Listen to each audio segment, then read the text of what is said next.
अस्सलाम वालेकुम स्टूडेंट्स। अच्छा, मैंने ये एक टेस्ट कंडक्ट किया था। बच्चा अभी क्लास 5 में है और अब 6 की प्रिपरेशन कर रहा है कैम्ब्रिज के लिए, बीवीएस की। तो ये एक टेस्ट बनाया था मैंने, तो मैंने कहा आप लोगों से शेयर करा दूं। तो इसमें सबसे पहले जो मैंने था वो एक हमने 650 को राइट इन वर्ड दिया था मैंने, ठीक है। इसके बाद एक सिंप्लीफाई फॉर्म दी थी जो कि 6/10 थी, और इसको हमने 6/10 को किस तरह सिंप्लीफाई किया कि ये दोनों किस टेबल में आते हैं। तो 3 और हमने 2 और 2 के 2 3 ज़ा 6 और 2 5 ज़ा 10 से हमने इसको सॉल्व किया। ये तो सही किया था। फिर हमने एक सवाल दिया था, बड़ा अच्छा सवाल था कि if square carpet is a length of 3 centimetre then the its perimeter. और आप सबको पता है कि पेरीमीटर जो होता है सम ऑफ ऑल साइड्स होता है, ठीक है। और स्क्वायर में जो होती हैं वो 4 साइड्स होती हैं, तो इसलिए हमने चारों साइड्स को ऐड कर लिया था क्योंकि सम ऑफ ऑल साइड्स था, ठीक है। तो ये सवाल मैंने करवाया था, ये 3 सवालात, और भी मैंने इसके साथ से सवाल कराए थे। इसके बाद जो सवाल था इसमें मैंने क्या किया था कि एक्सपेंडेड फॉर्म मैंने जो दी थी सवाल की, तो एक्सपेंड करना था। तो इसके साथ साथ हमने कुछ डिस्कशन भी की थी, तो ये सवाल भी हमारा सही था। इसके बाद हमने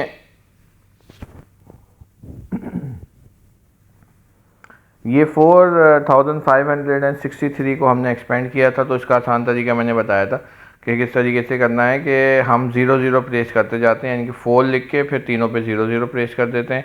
इसी तरह 5 लिख के फिर 2 0 हैं, फिर 6 लिख के 1 0 है और फिर 3 है, ठीक है। तो यहाँ पे क्या आना था, 400 आना था, ठीक है।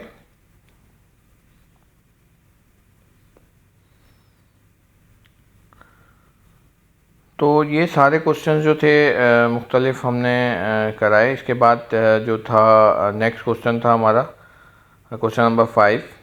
क्वेश्चन नंबर 5 में हमें 1 डिजिट राउंडिंग ऑफ करना था। तो हमने राउंडिंग ऑफ, पता है आपको, 0.5 अगर आ जाता है तो हम राउंड ऑफ करके नेक्स्ट चीज़ ले लेते हैं। तो इसमें 0.2 था, तो इसलिए हमने वही नंबर लिख दिया, ठीक है। नेक्स्ट हमारा था सीक्वेंस थी एक। हमने देखा सीक्वेंस चेक करने का तरीक़ाकार मैंने बताया था कि हम दोनों को माइनस करके चेक कर लेते हैं डिफरेंस कितने का आ रहा था। 4 का डिफरेंस आ रहा था, तो 148 में से 144 को माइनस किया तो 4 का डिफरेंस आया, तो उसमें फिर हम 4 4 ऐड करते चले गए, तो हमारी सीक्वेंस बन गई। फिर एक लॉजिकल सवाल था कि 14 डेज़ में कितने वीक्स होते हैं। तो एक वीक में 7 डेज़ होते हैं, तो 2 वीक्स में कितने डेज़ हो जाएंगे, 14 डेज़ में कितने हो जाएंगे, 2 वीक्स हो जाएंगे, ठीक है। इसके बाद नेक्स्ट क्वेश्चन तो आसान था बहुत। इवन नंबर को हमको सर्किल करना था। तो इवन नंबर पता ही है आपको कि अगर 2 नंबर का है तो हम एक नंबर भी देख लेते हैं जो वंस प्लेस पे होता है, उससे भी हमें अंदाज़ा हो जाता है कि वो इवन है या नो ऑड है। तो इवन पता है आपको जो 2 से डिवाइड हो जाए, ठीक है। सवाल भी सही था। फिर ये एक कन्वर्जन थी जिसमें हमने 100 सेंटीमीटर दिया था। तो 100 सेंटीमीटर कितने बराबर होता है, 1 मीटर के बराबर होता है, ठीक है। वाहिद वही है सेंटीमीटर जिसमें 100 आता है। बाकी जितनी कन्वर्जन होती हैं वो थाउजेंड्स की होती हैं, ठीक है। फिर एक डिवीजन का सवाल था 81 डिवाइड बाई 9, तो आसान था बहुत, ठीक है। इसके बाद राइट इन वर्ड्स था दोबारा से हमने, ठीक है। हमने यूनिट 10 100 1000, तो हमने 1000 प्लेस पे दिया था, तो 2346 सही लिखा था बिल्कुल बच्चे ने। फिर एक नेक्स्ट था हमारे पास, इसको वर्ड्स था, इसको न्यूमेरिक फॉर्म में लिखना था, ठीक है। तो इसमें हमने नंबर जो थे वो सही लिखे थे बिल्कुल।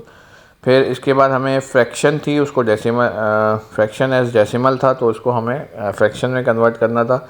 तो पता है 0.5 को हम किस तरह कन्वर्ट करते हैं, पॉइंट हटाते हैं, 1 लगाते हैं, जितने नंबर होते हैं उतने 0 लगा देते हैं। तो यहाँ पे 5/10 बन गया, और 5/10 एक ही टेबल में किस में आता है, 1/2, 5 5 2 10, ठीक है। फिर 4/2 था, इसमें भी बिल्कुल सेम वही किया हमने, 42/10 हो गया था, फिर हमने इसको काट दिया 2 से। नेक्स्ट क्वेश्चन हमारा था convert the following into mix fraction बनाना था, ठीक है। मिक्स फ्रैक्शन हमने होल नंबर वाली फॉर्म में करनी है, ठीक है। तो थोड़ा सा 1 बड़ा लिख देते।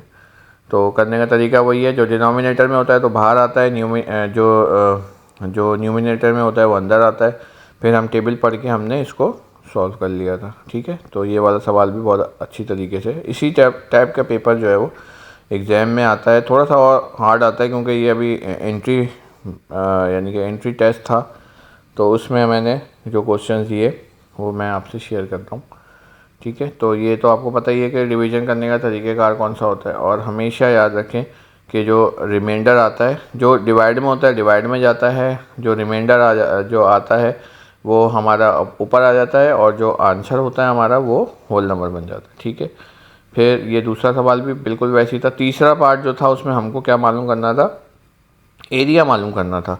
अच्छा, एरिया और पेरीमीटर में फ़र्क होता है। एरिया हमारे पास होता है, अगर ये हमने तस्वीर देखी तो हमें पता चल गया कि ये हमारे पास क्या चीज़ है, ये हमारे पास है रेक्टेंगल बना हुआ है। रेक्टेंगल की दो साइड एक जैसी होती हैं, दो साइड एक जैसी होती हैं, ठीक है। तो और एरिया ऑफ रेक्टेंगल क्या होता है, लेंथ इनटू ब्रेथ होता है, ठीक है। तो हमने दोनों को मल्टीप्लाई कर दिया आपस में, ठीक है। तो हमारा एरिया निकल के आ गया, यानी कि 4 7 28। नेक्स्ट क्वेश्चन था हमारे पास, सॉल्व था, ठीक है। सॉल्व करना था, मल्टीप्लाई करना था, सिंपल। तो ये तो आसान है, ठीक है। इसको 4 को पहले मल्टीप्लाई किया, फिर क्रॉस किया, फिर 3 को मल्टीप्लाई किया, और फिर हमने इसका आंसर लिखा, ठीक है। तो ये वाला सवाल भी बहुत आसान था और अच्छा था। इस टाइप के भी सिंपल सवालात भी कभी कभी दे देते हैं वो लोग। फिर हमारे पास सिंपल इसको मल्टीप्लाई करके हमने इसको सॉल्यूशन किया था। ये तो आसान सवाल है, इसमें इतना मुश्किल नहीं है। फिर हमारे पास नेक्स्ट क्वेश्चन जो है, इसमें थोड़ी सी मिस्टेक भी हो गई थी, खैर ये आप काउंटर चेक करिएगा। इसमें फिर हमारे पास 6 10 डिवाइड बाय 5 था, तो हमने इसको डिवाइड कर लिया था। जैसे हमारे पास 6 है तो 5 अंदर 5 किया, 1 बचा, फिर 10 उतारा, इसी तरीके से हमने किया सॉल्व।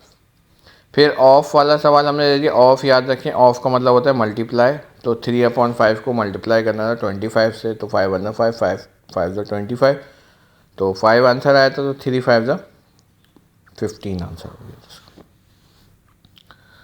ठीक है। इसके बाद हमारे पास एक एलसीएम का सवाल था। एलसीएम लेना बहुत आसान है। एलसीएम के अभी बहुत डिटेल में सवाल और भी मैं शेयर करूँगा आपसे, क्योंकि बहुत इंपॉर्टेंट है एलसीएम एचसीएफ, ठीक है। तो हमारे पास 7 और 35 था नीचे डिनोमिनेटर में, तो 7 और 35 का जब हमने एलसीएम लिया तो 35 हमारे पास एलसीएम आ गया, ठीक है। एक तरीक़ेकार ये होता है एलसीएम लेके, एक तरीका ये होता है कि डिनोमिनेटर सेम कर देते हैं। तो 35 बनाना था, ठीक है, तो और उसके बाद ऐड करना था। इसके बाद हमने ऑर्डर में लिखना था। ऑर्डर पता है आपको, असेंडिंग ऑर्डर में किस तरीके से किया जाता है, ये भी आसान सवाल था। इसके बाद 9 वाले के अंदर हमने ऐड करना था डेसिमल की। तो याद रखो कि जब भी हम एडिशन कर रहे हों डेसिमल की, तो पॉइंट के नीचे पॉइंट लगा दिया जाता है, ठीक है। फिर उसके बाद आप सारे नंबर लिखें। तो तरीक़ेकार यही है, पॉइंट के नीचे पॉइंट लगा दें, फिर तरीक़ेकार ऐड कर लें, सिंपल। और पॉइंट जो है वो अपनी जगह से नहीं हिलेगा, ठीक है। जहाँ पे कोई नंबर नहीं है वहाँ 0 लगा दें। फिर एक सवाल था हमारे पास, ये भी सब्ट्रैक्शन का था, ठीक है। तो इसमें भी पॉइंट पहले लगाए मैंने, उसके बाद नंबर लिख दिए। अब देखें 7 नंबर आगे चला गया, तो कुछ नहीं है तो हम 0 लगा देते हैं, कुछ नहीं है तो हम 0 लगा देते हैं। फिर हम अपना तरीक़ेकार से इसको माइनस करते हैं, जो तरीका हमारे पास मौजूद है, ठीक है। तो ये मैंने एक टेस्ट ऐसी कंडक्ट किया था, ख़ुद से बनाया था। तो इसी टाइप के टेस्ट की प्रिपरेशन आप लोग भी कराते रहें बच्चों को, ताकि 5 क्लास को पेपर जो है 5 क्लास से ही आएगा, क्योंकि 6 कैम्ब्रिज में एडमिशन होगा। तो पेपर जो है वो 5 क्लास का ही आता है। इसके साथ साथ पेपर में आपके पास इंग्लिश का आता है, साइंस का आता है, और हमारे पास मैथ्स का आता है, और उर्दू का भी आता है। तो वो भी आहिस्ता आहिस्ता करके हम शेयर करते जाएंगे, ठीक है। ये छोटा सा मैंने इंग्लिश का भी मैंने कहा चलो यार इंग्लिश का भी थोड़ा सा मैंने एक ऐसे लिखवा लिया था। इसमें टॉपिक दिया था, one day spaceship landed on the playground of my school. तो ये आप लोग भी अपने बच्चे से लिखवा सकते हैं, ठीक है। तो ये भी जो है प्रैक्टिस वर्क अच्छा हो जाता है। बच्चों का जितनी ज़्यादा डिस्क्रिप्टिव राइटिंग वगैरह करेंगे या कॉम्प्रीहेंशन करेंगे, पेपर में वही आती है। एक और भी टॉपिक दिया था, do you have a pet cat, describe it. इसके बारे में जो था वो बच्चे ने काफ़ी अच्छा बताया था, और काफ़ी ज़्यादा सही तरीके से डिस्क्राइब किया था।